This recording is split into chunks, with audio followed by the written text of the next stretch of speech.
महायुतीचं लोकसभेसाठीचं जागा वाटप व्हायचंय, मात्र विद्यमान खासदारांच्या 23 जागा लढणारच हे भाजपनं निरीक्षकांची यादी जाहीर करून स्पष्ट केलंय।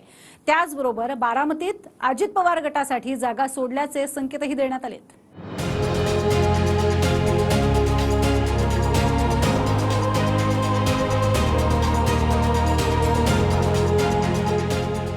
लोकसभा निवडणुकीसाठी भाजप कामाला लागली असून सध्याच्या 23 जागांवर लढणारच हे भाजपकडून स्पष्ट संकेत देण्यात आले।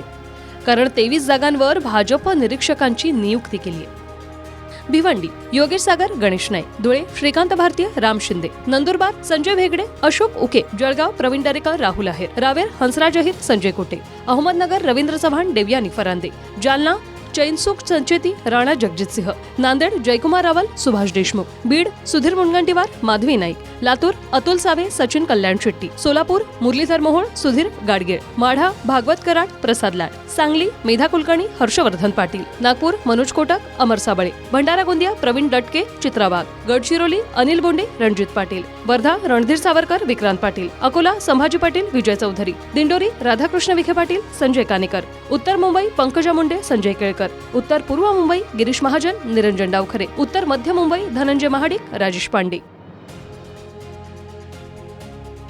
भाजपच्या 23 जागांच्या निरीक्षकांच्या यादीत बारामती, रत्नागिरी सिंधुदुर्ग आणि नाशिकचा समावेश नाही। बारामतीत निरीक्षक भाजपनं दिला नाही म्हणजेच ही जागा अजित पवार गट लढवणार यावर शिक्कामोर्तब झालंय। त्यामुळे इथे सुप्रिया सुळेंविरोधात सुनेत्रा पवार ही लढाई निश्चित मानली जाते। रत्नागिरी सिंधुदुर्गमधून भाजप नारायण राणेंना उमेदवारी देणार अशी चर्चा आहे, मात्र इथे शिंदे गट आग्रही आहे। त्यामुळे या जागेचं काय होणार हे आठवड्याभरात स्पष्ट होईल। नाशिककडे भाजप विशेष लक्ष देत असलं तरी निरीक्षक दिलेला नाही, कारण इथे शिंदेच्या शिवसेनेचे हेमंत गोडसे खासदार आहेत। शिंदे गटाचा इथंही दावा कायम आहे। बारामतीमध्ये निरीक्षक नेमला नाही, ती अजितदादाकडे जाईल असं निश्चित आहे जवळपास। मी अजून त्या बाबतीत काही सांगू शकत नाही। हा सगळा निर्णय पक्षश्रेष्ठीचा वरचा आहे, पण आज मी ते चित्र बघतो आहे, त्यामुळे मला तरी वाटतं की ही जागा अजितदादा लढवणार आहेत, हमखास लढवणार आहेत। भाजपला जे पाहिजे होतं भाजपने केलेलं आहे। आत्ता पवार विरुद्ध पवार केल्यामुळे भाजपला जास्त फायदा होतोय। त्यामुळे लोकसभा बारामती लोकसभेच्या बाबतीत बोलायचं झालं तरी जो कुठला निकाल लागेल त्याच्यामध्ये भाजपला जे पाहिजे ते ऑलरेडी झालेलं आहे। महाराष्ट्रात लोकसभेच्या 48 जागा आहेत आणि आता भाजपनं 23 जागांवरच निरीक्षकांची नियुक्ती केल्यानं जागा वाटपाच्या फॉर्म्युलावरूनही चर्चा सुरू झाली आहे। 2019च्या लोकसभा निवडणुकीच्या युतीत भाजपनं 25 जागा लढल्या होत्या, त्यापैकी भाजपनं 23 जागा जिंकल्यात। आता महायुतीत शिंदेची शिवसेना आणि अजित पवारांची राष्ट्रवादी आहे। शिंदेच्या शिवसेनेसोबत सध्या 13 खासदार आहेत आणि अजित पवारांसोबत सुनील तटकरेंच्या रूपानं एकच खासदार आहे।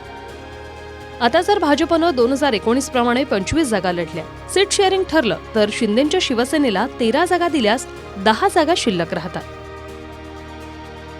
पण मुख्यमंत्री एकनाथ शिंदेंसमोर खासदारांनी 22 जागांवर लढण्याचा प्रस्ताव ठेवल्याचं खासदार भावना गवळींनी सांगितले। अजित पवार गटाकडून मंत्री छगन भुजबळांनी 10 जागांवर आमचा दावा असल्याचं म्हटलंय। काल पण खासदारांची एक बैठक जेव्हा झाली त्यामध्ये पण खासदारांनी सगळ्यांनी एका सुरांनी सांगितलंय आदरणीय शिंदे साहेबांना की ह्या ज्या काही 22 सीटा मागच्या वेळेला शिवसेना लढली होती आणि शिवसेना म्हणून आता शिंदे साहेब प्रमुख आहेत आणि धनुष्यबाण आमच्याकडे आहे आणि म्हणून 22 सीटा ज्या लढल्या होत्या त्याच्यावरती सगळ्यांनी सांगितलं की आपला क्लेम असायला पाहिजे। त्याच्यामुळे मला वाटत नाही कुठल्याही उमेदवारीचा काही फार मोठा इश्यू या ठिकाणी आहे म्हणून। 10 मतदारसंघावर अजित पवार गटाने दावा केलेला आहे। याची चर्चा जी आहे ही मीडियात करण्यासारखी गोष्ट नाही आहे। ते जे आहेत बसतील एकत्रित आणि महायुती जी आहे मग ठरवेल कोणाला कुठली जागा किती जागा हे तिथे ठरेल। जागा वाटपावरून दावे प्रतिदावे सुरू आहेत। मार्चच्या पहिल्या आठवड्यात जागा वाटपाचा फॉर्म्युला समोर येईल। Bureau report TV9 Marathi.